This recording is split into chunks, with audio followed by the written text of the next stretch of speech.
ఎవరినో వస్తారేమో. ఏం భయలేదు, ఈ ఇంటికి యజమాని నేనే, ధైర్యంగా కూర్చో. అవును, రేపు మన పెళ్ళైన తర్వాత నువ్వేం చేస్తావు? ఇల్లు చెత్త పెడతా. చెత్త పెడతావా? ఓహో, చక్క పెడతావా? మనకు డిఫెక్ట్ ఉంది కదా, కాపలకదు కదా. అవును, ఉదయం లేవగానే మధ్యాహ్నం వరకు ఏం చేస్తావు? నువ్వు వచ్చేదాకా అన్నం తింటుండా ఎదురు చూస్తాను. ఆహా, మహాపతివ్రత. ఓహో, మరి రాత్రిపూట ఏం చేస్తావు? గుర్రు పెట్టి నిద్రపోతాను. గుర్రు పెట్టి నిద్రపోతావా? అంతకంటే ఇంకేం చేయవా? మరేం చేయాలో చెప్పు. చెప్తా. కొత్తగా పెళ్ళైన దంపతులు మొట్టమొదట మసలుకోవటం కొంచెం కష్టంగా ఉంటుంది. అందుకని ప్రస్తుతానికి నువ్వు మొగుడు అనుకో, నేను పెళ్ళాను అనుకుంటా. సరే, కొన్ని కొత్త విషయాలు నేర్పుతా, నేర్చుకో. ఏమండి, అలసిపోయి వచ్చారా? ఒళ్ళంతా ఈ చెమటలేమిటండి? ఒళ్ళింత మెత్తగా ఉంది ఏమిటి? ఇంటికి రాగానే ఇలా మీద పడతావే, పడతావేంటి? మొగుడిని పెళ్ళని తొడతోడదా? కొట్టొచ్చు, మర్చిపోయాను. తొట్టొచ్చండి, ఎన్నిసార్లైనా తొట్టొచ్చు. అయ్యో, ఇదేమిటండి ఇలా చెమటలు పట్టేసింది? బట్టలు తీసేసి స్నానం చేద్దురుగాను. అమ్మా, నేను పళ్ళ నుంచి రాగానే నా మీద పడి విసిగిస్తావా? లే. అమ్మా, నా కాళ్ళు పట్టుకుని సేవ చేయాలని తెలీదా నీకు? లే. అమ్మా, లే. లేస్తానమ్మోయ్. ఇది ఎక్కడ దొరికిందిరా బాబు? దీన్ని నేను లైన్లో పెడదాం అనుకుంటే ఇదే నన్ను లైన్లో పెట్టేటట్టుందేంటి? వస్తున్నా తల్లోయ్. అమ్మో, అమ్మా, వస్తున్నా తల్లోయ్. అమ్మా, నాయనోయ్. ఆహా, కృష్ణుడు సత్యభామని కాళ్ళు నొక్కటానికి ఎందుకు సెలెక్ట్ చేసుకున్నాడో ఇప్పుడు అర్థమైంది. ఆహా, ఎంత బాగుంది. ఓహో, అత్తడా అత్తడా ఎత్తడా ఎత్తడా. ఎప్పుడు మా యజమాని భార్య ఒక్కరోజు కూడా ఆయన కాళ్ళు ఎత్తుండదు. గబ్బు తంపు. వాడి పేరెత్తితేనే కంపు. గజ్జి కుక్క మొహం వాడును. వారానికి ఒక్కరోజు కూడా స్నానం చేసావుడు, దరిద్రుడు. మనకేంటి లలలా లలాలి లిలీలా లిలా లలీలా. గజ్జి కుక్కనా? నేను స్నానం చేయనా? నాకేంటని లలలా పాట పాడతావా? నిన్ను ఏడు నన్ను కొడితే మీ అమ్మాయికి పురుడు వచ్చిందో లేదో చచ్చినా చెప్పను. రేయ్, అక్కడికెక్కావా? నువ్వు దిగు. అబ్బా, ఉండండి. ఒరే ఒరే, చెప్పరా, అమ్మాయికి పురుడు వచ్చిందో లేదో చెప్పరా. అమ్మాయికి పురుడొచ్చింది, ఆడపిల్ల పుట్టింది, తల్లి పిల్ల బాగున్నారు. అమ్మయ్యా, నేను తాతరైపోయినాయి. మీరు ఊరుకోండి. ఒరే, ఆ దరిద్రపు ముండకు కూడా పురుడొచ్చిందా? వచ్చింది. బిడ్డ పుట్టేశాడా? పురిట్లోనే పోయాడు. నీ నోట్లో పంచదార పొయ్యా. మా నాయనే, ఎంత చల్లటి మాట చెప్పావురా. అదనమాట. అదే. అప్పుడేమా ఓరి నాయనో, ఉన్నట్టు నేర్చుకున్నావా? మీరు ఏడవండి. ఓరి దేవుడా, ఓరి దేవుడా, ఓరి దేవుడా. దేవుళ్ళంటి మనిషివి, చీమ కూడా అన్యాయం చేయవే. అలాంటి నీకే ఇన్ని కష్టాలు రావాలన్నా నాయనా? యాత్రలో వెళ్ళిన ప్రతి గుళ్ళోనూ దేవుడికి నీ గురించే మొరబెట్టుకునేది బాబు. ఇదిగో అది తట్టుకోలేక ఎట్ట అయిపోయింది. నీ పెళ్ళం బిడ్డని కను కూడా తల్లి కాలేకపోయింది. ఆ యమ ధర్మరాజుకు నీ బిడ్డే కావాల్సి వచ్చిందా నాయనా? విధిని ఎదిరించడం ఎవరి తరమూ కాదు. లోపలికెళ్ళి లలితనో బిడ్డనో చూడండి. పంచాయతీ ఆఫీసులో నాకు పనుంది, వెళ్ళొస్తాను. వెళ్ళిరా నాయనా, వెళ్ళిరా.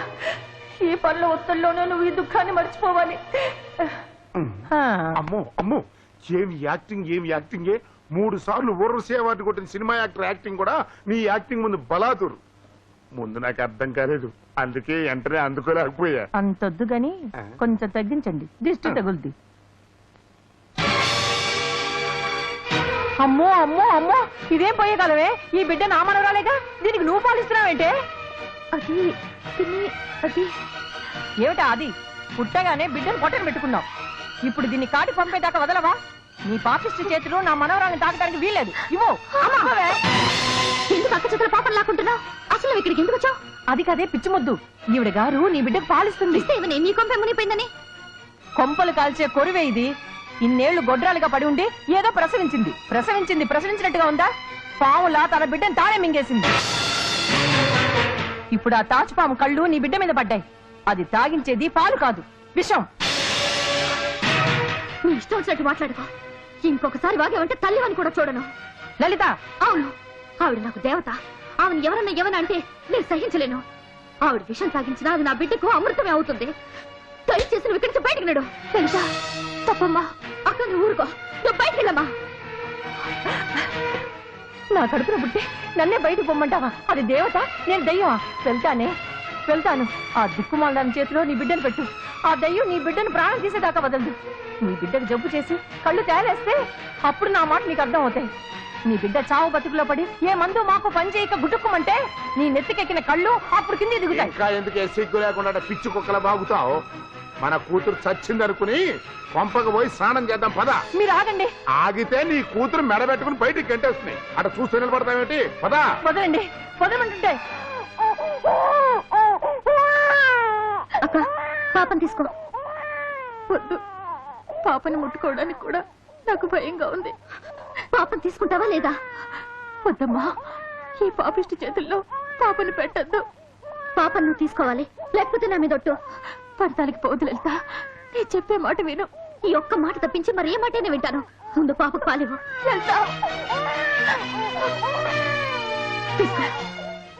తీసుకోక.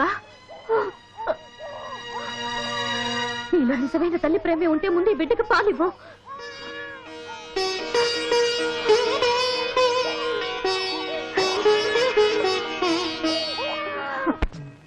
మన ఊరి పొలాల్లో సుమారు 4వ వంతు ఈ గట్ల క్రింద వృధాగా వదిలేస్తున్నాం.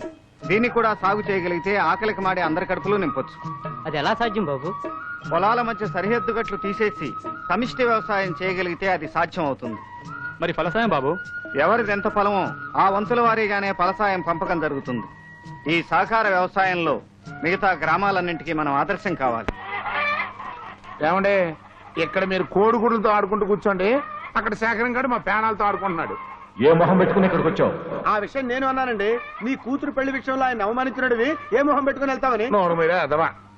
నేను నా కూతురు పెళ్లి విషయంలో కలుగు చేసుకోవద్దని ఎందుకన్నానో నీ కోడి బుర్రకు అర్థం కాకపోయినా కోడి బాబుకి అర్థం అయిపోయాడు. దేనికన్నట్టు? నేను కాదన్నా, నా కూతురు ఆడితో లేచిపోవడానికి సిద్ధపడింది కాబట్టి ఆ పరిస్థితిలో మనం ఏం చేయలేక ఉన్నట్టుండి వాళ్ళ పార్టీలో చేరిపోయాను. అది అర్థం చేసుకుని ఈయన కూడా మాట్లాడకుండా వెళ్ళిపోయాడు. బంధుత్వం కలుపుకుని మాత్రం ఆ సేకరణ ఏం చేయగలిగావు? ఆ సహకార దుకాణం మంచి లాభాలు నడుస్తుందండి. అందుకే శేఖరం బాబు ఏది చెప్పినా ప్రజలు గంగిరెద్దుల్లాగా తలకాయలు ఊపుతున్నారు. దాంతో వాడు రెచ్చిపోయి ఇప్పుడు సహకార వ్యవసాయం అంటున్నాడు, రేపు సహకార కుటుంబం అంటాడు. కోడి బాబు, నువ్వు ఇట్టాగే కామ్గా ఉంటే ఆడు రాష్ట్ర స్థాయిలో రాజకీయంగా ఎదిగిపోతాడు. ఆ తర్వాత నువ్వు కోడిగుడితో ఆడుకోవడం కాదు, కోడిగుడి మీద ఏకవి కూడా కూర్చోవాలి. కనకయ్య, సహకార ఎరువుల దుకాణంలో సరుకెప్పుడు దిగింది? నిన్ననే కదండి లారీలు సరుకు దిగింది. అది చూస్తుంటే నా కడుపు మండిపోతుంది. ఆ సరుకే మండిపోతే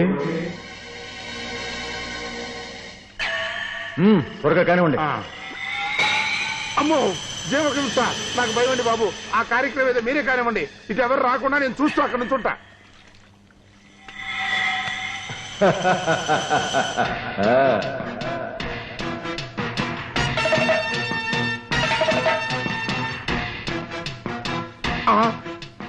ఓరి నాయను, ఇంతమంది జనం వస్తారంటే ఈ దెబ్బతో కోడిగాడు ఖర్చు అయిపోయాడు. రే ఆగిపోయావైన రామూర్తి, అంటించు. ఈ గ్రామస్తుల కోపం ఎలాంటిదో రుచూతువు గాని. ఇంతవరకు నువ్వు ఈ గ్రామానికి ఎంతో ద్రోహం చేశావు. చివరకు అన్నమో రామచంద్ర అని అలమటించే ఈ పేదలు తమ డబ్బుతో తెచ్చుకున్న ఎరువుల్ని అగ్నికి ఆహుతి చేయడానికి సాహసిస్తావనుకోలేదు. ఇంకా వీడితో మాట్లాడేది ఏంటి బాబు? తలావ చేయి వేస్తే పచ్చడైపోతాడు. ఆగండి.